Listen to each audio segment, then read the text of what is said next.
वाला उन्हें पूर्ण किया जाता था, उनका ज्ञान पूर्ण, उनका संयम पूर्ण, विचार उनका सत्य, फिर वहां निर्णय लिया जाता था अब मैं आजीवन नैष्ठिक ब्रह्मचारी रहकर संन्यास लूंगा, अब मैं गृहस्थ में जाऊंगा।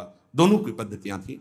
गुरुजनों को संतुष्ट करके एक विरक्त मार्ग में चले जाते, गृहस्थ मार्ग में, जो गृहस्थ मार्ग में जाते पाणी ग्रहण हुआ, उसमें भी गुरुकुल में रहकर शिक्षा मिली है, कब कैसे किस विधान से हमें ब्रह्मचर्य का गृहस्थ में प्रयोग करना है।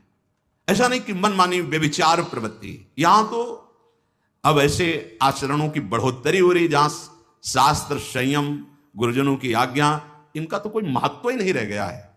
कैसी कलयुग की विचित्र मलिन चाल, जिस अवस्था में असंग रहकर विद्या का अध्ययन करना, स्वास्थ्यवर्धक चेष्टाएं करके स्वस्थ होना, समाज सेवक, देश सेवक, परिवार को सुख पहुंचाने वाला आचरण, अध्यात्म विद्या का ज्ञान, वहां छोटे से ही भोग वासना प्रवृत्ति की बढ़ोतरी, वो दोस्ती, विपरीत भावनाएं, व्यसन।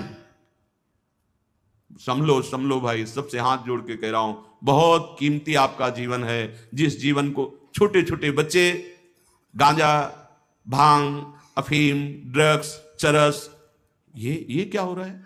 अभी आपकी 20-22 वर्ष की अवस्था है, आप व्यसन में आसक्त हो गए, आप व्यभिचार में आसक्त हो गए, तो किस बुद्धि से आप देश सेवा करेंगे? किस बुद्धि से आप अपना उद्धार या अपने परिवार को सुख पहुंचाएंगे?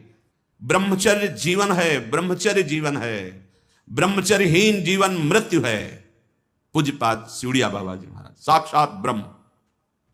जिसको ब्रह्मचर्य धारण करना है, ध्यान देकर सुनिए, सबसे पहला कार्य उसकी दिनचर्या में, चाहे बच्चा हो, चाहे जवान हो, या जो कोई भी हो, सूर्य उदय के पहले रात्रि के चौथे प्रहर में ही जाग जाना चाहिए। अपने तो अर्धरात्रि के बाद ही जाग जाते हैं।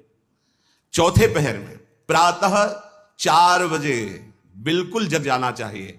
और जो 8-10 बजे तक सोता है, वो कोई भी हो, ब्रह्मचारी रह ही नहीं सकता, ब्रह्मचर्य रह ही नहीं सकता। वो स्वप्न दोष का शिकार होगा, वो नाना प्रकार की कुचेष्टाओं का शिकार होगा पक्का। क्योंकि बुद्धि को सत्य प्रकाश की तरफ प्रेरित करने वाले भगवान भुवन भास्कर हैं। वो पधार रहे हो, आप सो रहे हो सैया पे, आपकी आयु, श्री, कीर्ति, बल सब नष्ट होगा। देखो ना, जो 10-10 बजे तक सोते हैं, देखो ना, उनसे बात करके देखो, एकदम ऐसा लगता है बुझा हुआ जीवन, कोई भागवतिक तेज उत्साह न वाणी में, न नेत्रों में, न तन में। क्या जीवन, मृत जीवन। सबसे पहला नियम लीजिए, जहां भी आपको शब्द सुनाई दे, आपका जीवन ब्रह्मचर्य ही अमृत है और आपका जीवन ब्रह्मचर्य ही नहीं मृत्यु है।